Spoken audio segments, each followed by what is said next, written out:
Sepi, Mbak. Kehilangan sosok suami, iya. Karena saya kan ketergantungan sama suami saya. Saya cuma ibu rumah tangga biasa, Mbak. Selama suami saya jadi tersangka ini, Mbak. Ya Allah, saya bingung dengan kehidupan saya, Mbak. Terus terang dengan nasib anak-anak saya bingung. Posisinya suami saya di situ kan keadaannya tertekan. Yang dibawa itu kan aparat kepolisian, Mbak. Nyata-nyata megang senjata. Kalau suami saya menolak waktu posisinya di situ, apa nggak didor sekalian suami saya di Ibu Yuliani tidak pernah membayangkan, Tribuners, petaka menimpa keluarganya ketika sang suami, Muhammad Haryanto, ini diseret kasus pembunuhan sopir ekspedisi oleh anggota polisi Polresta Palangkaraya Polda Kalteng yang berpangkat Brigadir Anton Kurniawan. Brigadir AK sendiri menembak korban. Sopir ekspedisi bernama Budiman Arisan. Ini merupakan warga Kalsel, tepatnya pada 6 Desember 2024 lalu. Kasus ini terungkap karena Haryono melapor ke Polresta Palangkaraya, tapi kemudian niat baiknya untuk melapor dan membuka kasus ini menjadi terang benderang justru berbuah dirinya menjadi tersangka. Dalam Tribun News on Focus kali ini, saya akan berbincang secara langsung sudah tersambung melalui sambungan Zoom bersama dengan saya ada Bu Yuliani. Ini adalah istri dari Haryono. Bu Yuliani, selamat sore. Terima kasih banyak sudah menyempatkan waktunya hari ini untuk berdiskusi bersama dengan saya. Ibu Yuliani, kabar baik, Ibu? Alhamdulillah, baik, Mbak.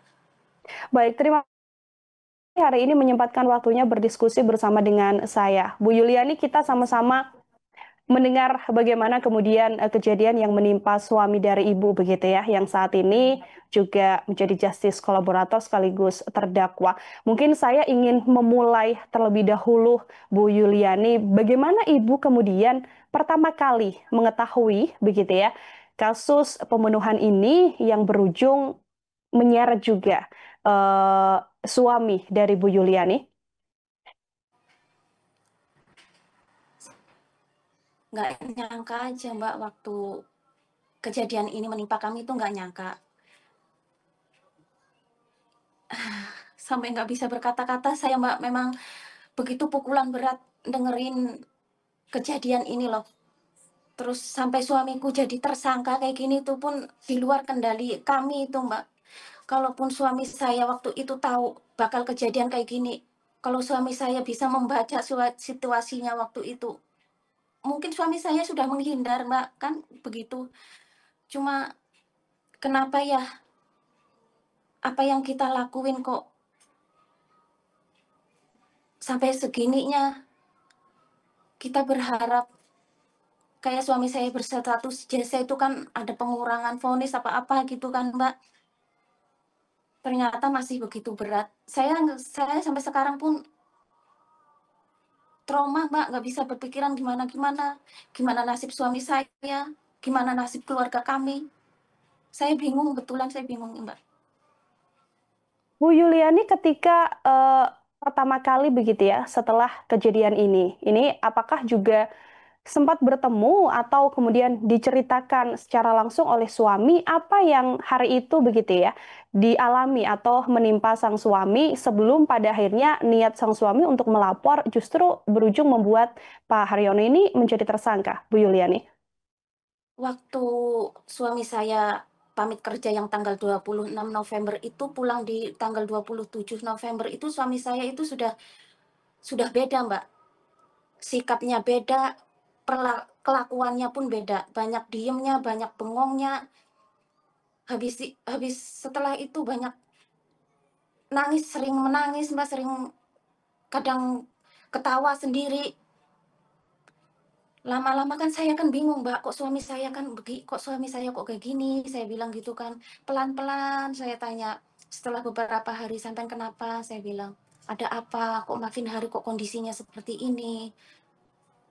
Ada yang bisa diomongin kah sama saya? Siapa tahu bisa mengurangi beban sampean."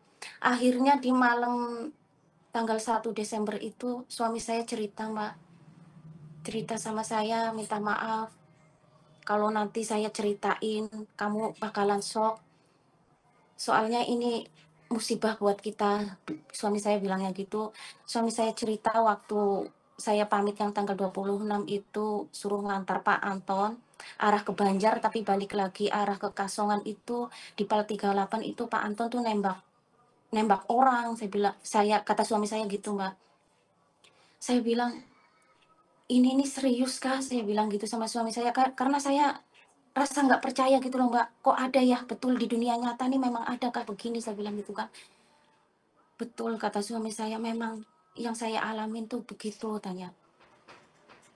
Emangnya ada perkelahian kan waktu itu kan saya gitu, masalahnya apa? Nggak ada, cuma Pak Antonnya itu cuma tanya masalah pungli katanya gitu, Mbak.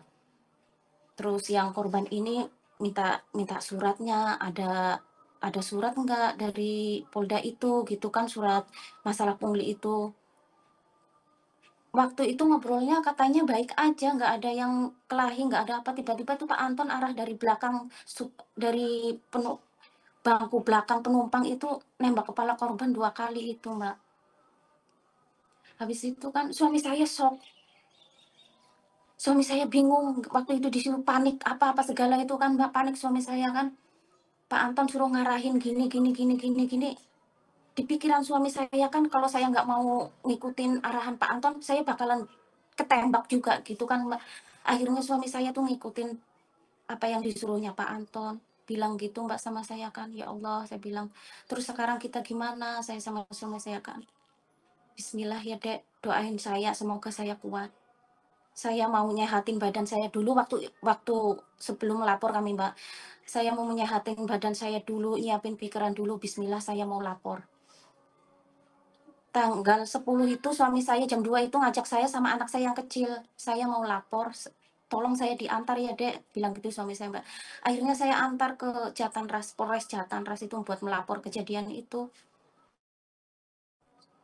Di Jatanras itu saya nungguin suami saya itu sampai malam, Mbak, sampai jam 8. Suami saya ke TKP, di TKP agak lama, saya ditelepon jam 8 itu saya suruh pulang ke kos. Akhirnya saya pulang ke kos, saya tungguin suami saya, kok nggak ada pulang. Sampai tanggal 12, saya melapor tanggal 10, tanggal 12 suami saya belum ada kabar, saya datangin lagi ke Jatanras Polres.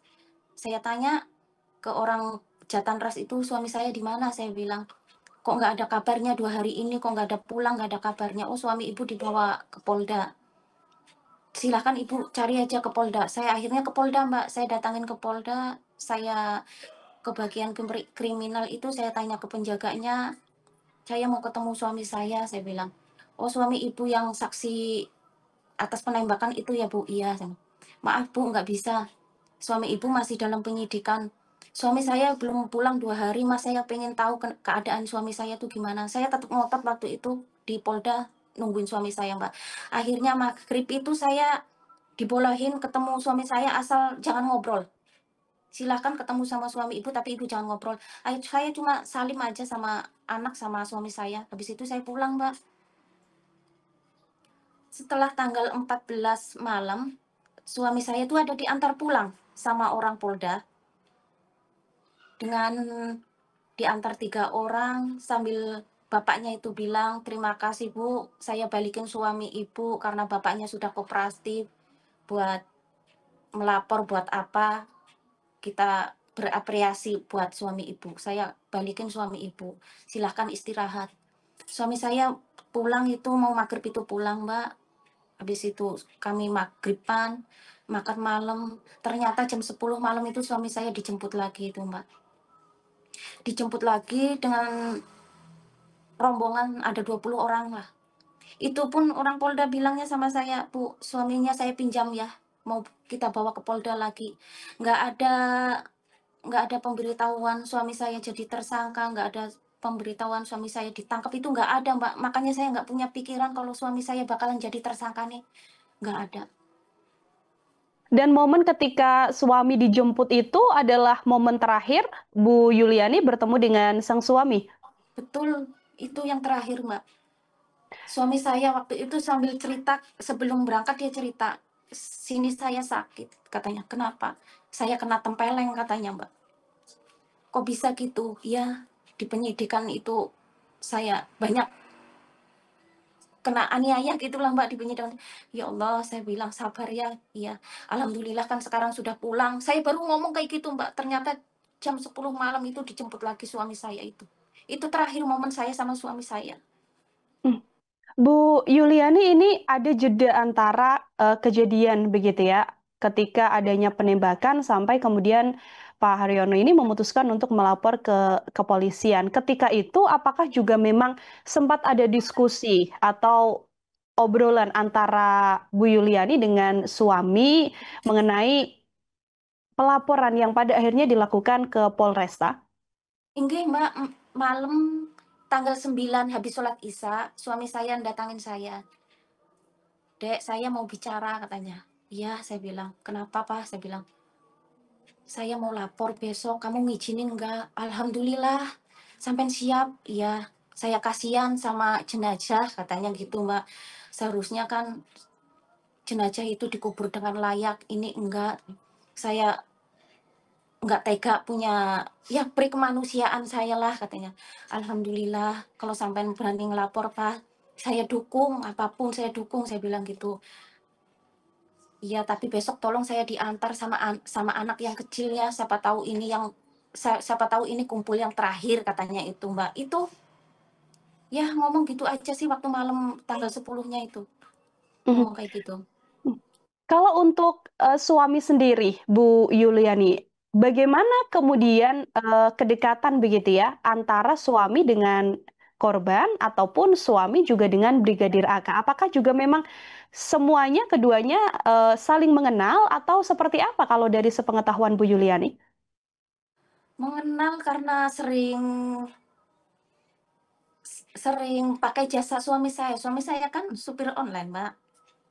Kan beliau kan sering minta antar, kalau dinas ke Bangkalteng itu minta suami saya yang antar gitu, Mbak. Karena suami saya juga sering offline gitu kan, Mbak. Jadinya ya mungkin mungkin memang ini jalannya, Mbak, jalannya suamiku memang lagi kena sialnya suamiku. Entah kenapa suamiku yang dibawa masalah kenal kenal layaknya konsumen sama apa ya bahasanya ya, Mbak, ya. Mhm. Suamiku kan yang yang jadi supirnya. Cuma kenal kayak gitu-gitu aja lah, Mbak, dimintain tolong. Suamiku kan kerja, dapat upahnya juga dari situ. Siapapun yang minta tolong selama suamiku bisa, suamiku mau antar gitu, Mbak. Mhm. Oke, pengenalannya hanya sejauh karena memang pekerjaan begitu Iya, ya, yang betul selama nggih ini nggih, kayak gitu, iya. konsumennya juga, merupakan Brigadir AK ini sendiri. Bu Yuliani, Iya. ketika hari terakhir kemudian bisa bertemu dengan sang suami, rumah kan kemudian ditinggalkan oleh suami, hanya bersama dengan anak begitu kan. Apa yang dirasakan oleh Bu Yuliani ketika itu? Sepi, Mbak, kehilangan sosok suami iya. Karena saya kan ketergantungan sama suami saya. Saya cuma ibu rumah tangga biasa, Mbak, anak 2.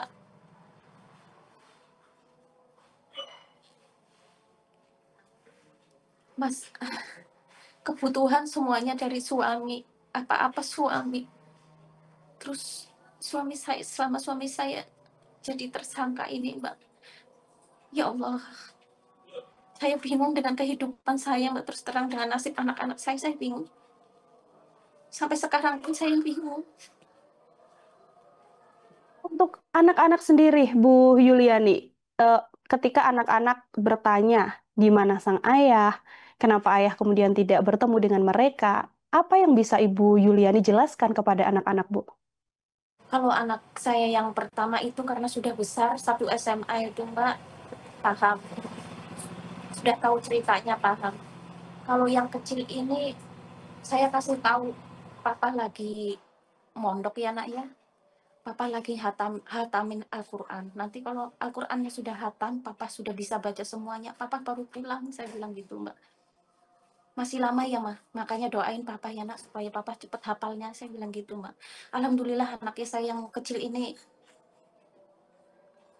nggak kepo-kepo banget, apa yang dikatakan ibunya, dia ngerti gitu, Mbak. Mmm. Oke, berusaha untuk kemudian, tetap kuat ya Bu Yuliani ya, untuk kemudian Insyaallah. menjaga anak di tengah kondisi yang saat ini suami memang harus mendekam di balik jeruji besi. Tadi Bu Yuliani sempat mengatakan bahwa dalam proses pemeriksaan yang dialami oleh suami begitu ya, ini kan ada intimidasi yang bisa saya katakan dilakukan.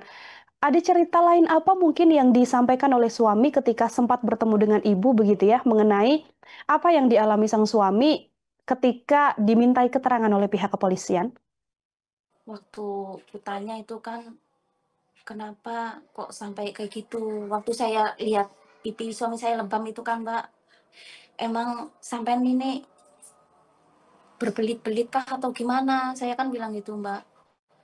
Saya dipaksa suruh ngakuin, buka kalau kejadian ini bukan penembakan tapi penganiayaan gitu, Mbak. Makanya di rumah saya, di kos-kosan saya waktu itu kan ada penggeledahan, terus yang kunci-kunci kunci-kunci bengkel punya anak saya itu dibawanya, Mbak, itu. Karena suami saya harus disuruh mengakui kalau pembunuhan itu karena penganiayaan bukan penembakan. Itu yang suami saya nggak mau akuin itu. Mhm. Ini kalau dari, dakwaan begitu ya, Bu Yuliani ya, yang disampaikan atau dari kronologis yang dipaparkan oleh pihak kepolisian, ini kan juga mengungkap atau menarasikan sejumlah peran yang disampaikan oleh pihak kepolisian mengenai Pak Haryono sendiri. Ini kan seperti disebutkan membantu dan sebagainya, sama-sama melakukan dan sebagainya. Kalau boleh menyampaikan, mengenai seluruh rangkaian perkara yang disangkakan terhadap suami, apa yang mungkin bisa disampaikan oleh Bu Yuliani? Kalaupun Mbak suami Kalau suami saya dituduh seperti rangkaian kayak polisi, mungkin suami saya bersekongkol, itu saya tidak setuju, Mbak. Karena posisinya suami saya di situ kan keadaannya tertekan. Yang dibawa itu kan aparat kepolisian, Mbak. Nyata-nyata megang senjata.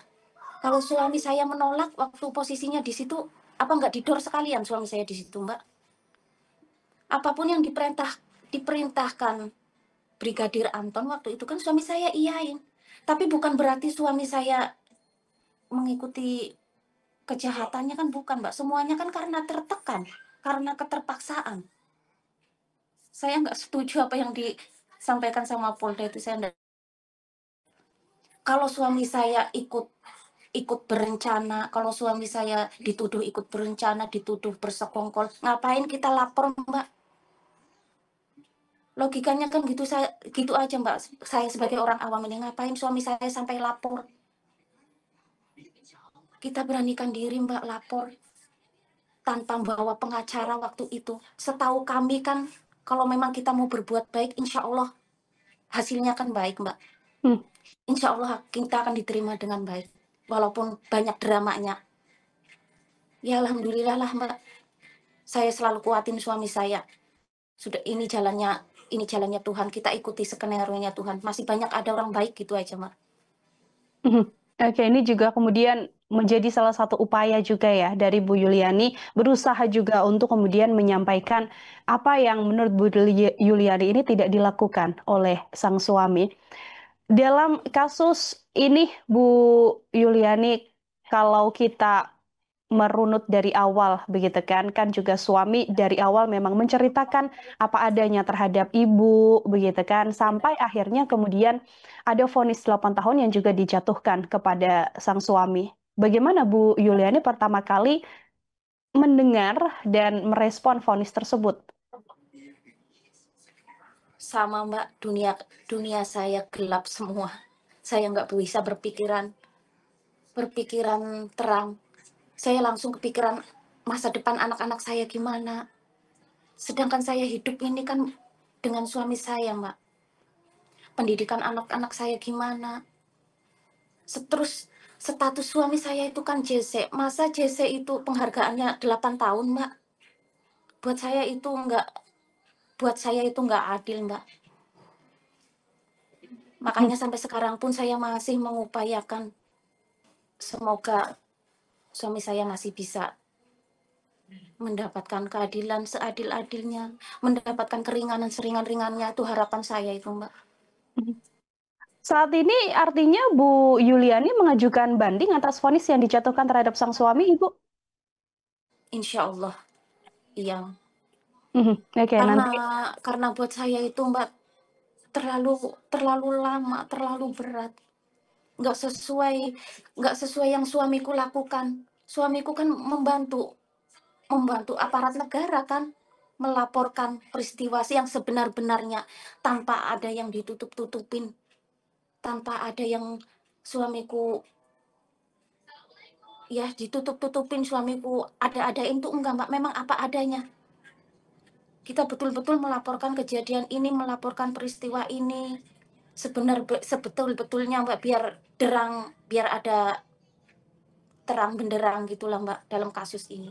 mhm.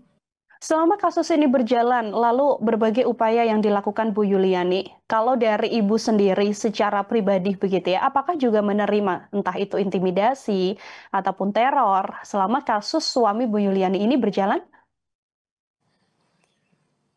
Waktu awal-awal lapor itu iya, tapi sekarang alhamdulillah setelah LPSK turun, alhamdulillah kami aman, Mbak.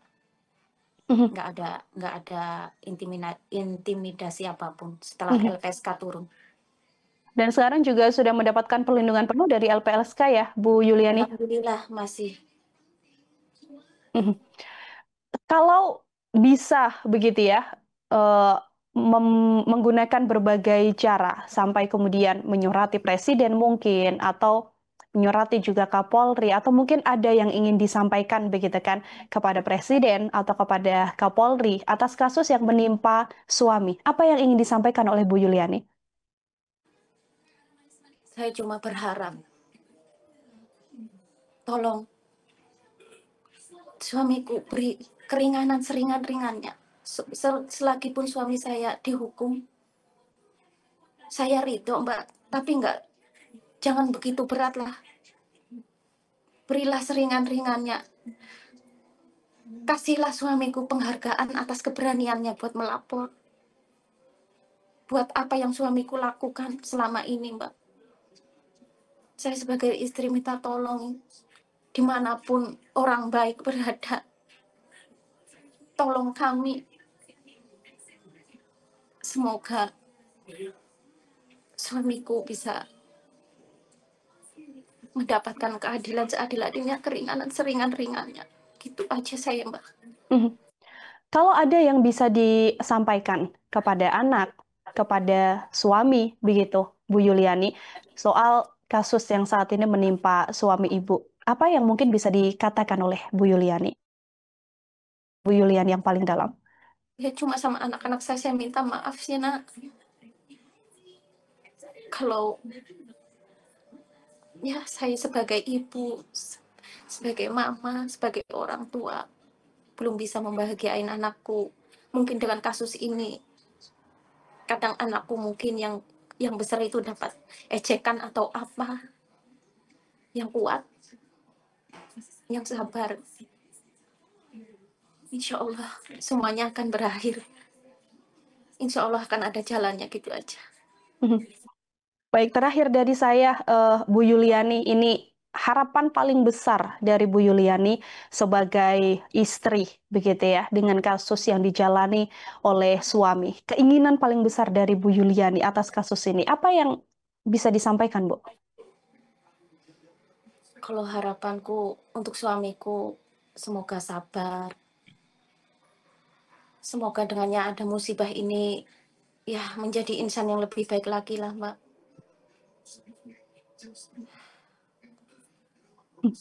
Ya ambil hikmahnya aja semuanya, Mbak. Terus terang saya nggak bisa ngomong apa-apa. Besar harapan Bu Yuliani kemudian ada jalan terang atas kasus ini ya, Bu ya, agar Betul kemudian itu, Mbak. Nggih. Saya berharap dalam kasus ini suamiku dapat pertolongan, terus dapat cepat selesai. Ya Allah. Pokoknya harapanku suamiku dapat keluar gitu aja cepet, sudah itu Mbak. Saya nggak muluk-muluk, suami saya cepat pulang, bisa berkumpul bersama kami lagi di sini. Sudah itu aja harapanku Mbak. Baik, menjadi harapan besar dari Bu Yuliani agar suami Iya, kemudian bisa kembali berkumpul bersama dengan istri, bersama dengan iya anak-anak betul itu setelah aja. kasus ini kemudian selesai. Kami juga eh, sembari ya Bu Yuliani ikut kemudian mengawal kasus ini, kita juga berharap agar kemudian ada keadilan yang seadil-adilnya yang kemudian Iya, nantinya bisa diterima oleh suami Bu Yuliani atas kasus yang saat ini menimpa sang suami. Nanti juga terima kasih Mbak. semoga kemudian seluruh proses yang berjalan di kepolisian juga bisa menguatkan ibu, bisa menguatkan anak-anak, bisa menguatkan pihak keluarga juga agar kasus ini cepat selesai tadi sesuai dengan harapan Bu Yuliani. Sekali lagi, Bu Yuliani terima kasih banyak untuk kesempatannya sudah berbagi cerita, sudah berbagi keresahan dan harapan besar begitu ya atas kasus yang menimpa suami Bu Yuliani. Selamat sore Bu Yuliani, selamat beraktivitas kembali. Selamat sore Mbak.